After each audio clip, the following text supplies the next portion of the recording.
புரியல.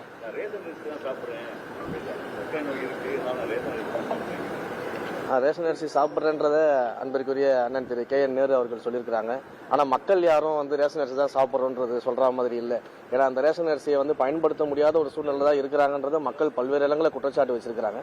அதையெல்லாம் சரி பண்ணி நல்ல தரமான பொருட்களை ரேஷன் ஷாப்ஸ் மூலியமாக கொடுக்கணுன்றதுக்காக மாண்புமிகு தமிழ்நாடு முதலமைச்சர் அவர்கள் நடவடிக்கை எடுத்துட்டு இருக்காங்க. சட்டசபையில் அவை குறிப்பிலிருந்து நீக்கிறோம்னு சொல்லி நிறைய தீர்மானங்கள் நீக்கப்படுவ மாதிரி வார்த்தைகள் மாறிட்டு இருக்கு. பழைய ஏற்கனவே சட்டசபையில் அப்படிலாம் அவை குறிப்பிலிருந்து நீக்கிறதுக்கான வாய்ப்புகள் கம்மியா இருக்கும்போது இப்போ ஜாஸ்தியாகுது. தேவையற்ற வார்த்தைகள் நிறைய வருது. ஜனநாயக முறைப்படி சட்டசபையை நடத்தும் போது நிச்சயமாக அனைவருடைய குரல்களுக்கும் பதிலளிக்கப்பட்டு இது மாதிரியான சில வார்த்தைகள்லாம் இருந்துச்சுன்னா அதை நீக்கிறது மரபு. கடந்த ஆட்சியில் ஜனநாயகத்துக்கு இடமே இல்லைன்றது எல்லாருக்கும் தெரியும். அதனால அந்த வார்த்தைகள்லாம் நீங்க கேட்டிருக்க மாட்டீங்க.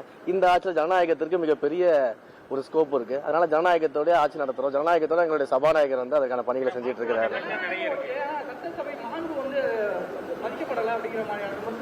என்ன மதிக்கப்படல?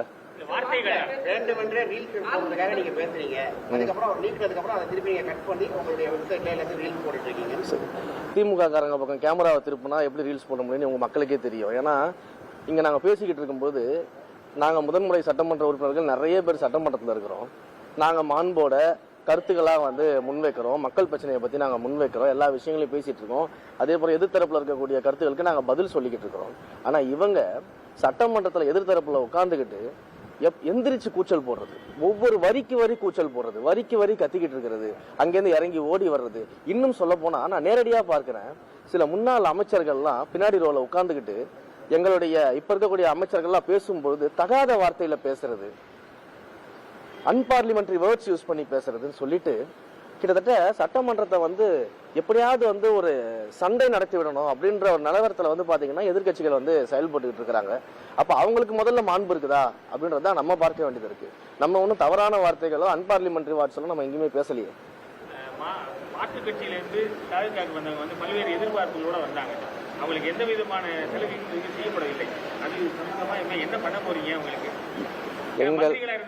எங்கள் மாண்புமிகு முதலமைச்சர் அவர்களையும் தளபதி அவர்களையும் நம்பி எங்களுடைய கட்சிக்கு வந்தவர்களுக்கு எந்த விதத்திலையும் எந்த குறையும் இல்லாம நிச்சயமாக அவர் பார்த்துப்பார். அதுல எந்த விதமான மாற்று கருத்துமே இல்லை.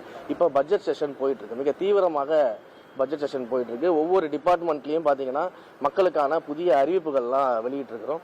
சமீபத்தில் இந்து சமய அறநிலையத்துறையின் மானிய கோரிக்கையும் மிகச் சிறப்பாக முடிஞ்சிருக்குது. மிக சிறப்பான மக்களுக்கான அறிவிப்புகள் எல்லாமே நம்ம வெளியிட்டு இருக்கிறோம். நிறைய கோவில்களுக்கான இந்த திருப்பணிகள் செய்யக்கூடிய வேலைகளை நம்ம கையில் எடுத்திருக்கிறோம். குறிப்பா சொல்ல போனா 1000 ஆண்டுகள் பழமையான கோயில்கள் எல்லாம் கையில் எடுத்து அதற்கெல்லாம் திருப்பணிகள் செய்யறதுக்கான வேலைகளை நம்ம முன்னெடுத்திருக்கிறோம். முழுமையாக சிதிலமடைந்த திருக்கோயில்கள் எல்லாம் கையில் எடுத்து அதை மீண்டும் புதுப்பித்து வழிபாட்டுக்கு கொண்டு வருவதற்கான வேலைகளை நம்ம முன்னெடுத்திருக்கிறோம்.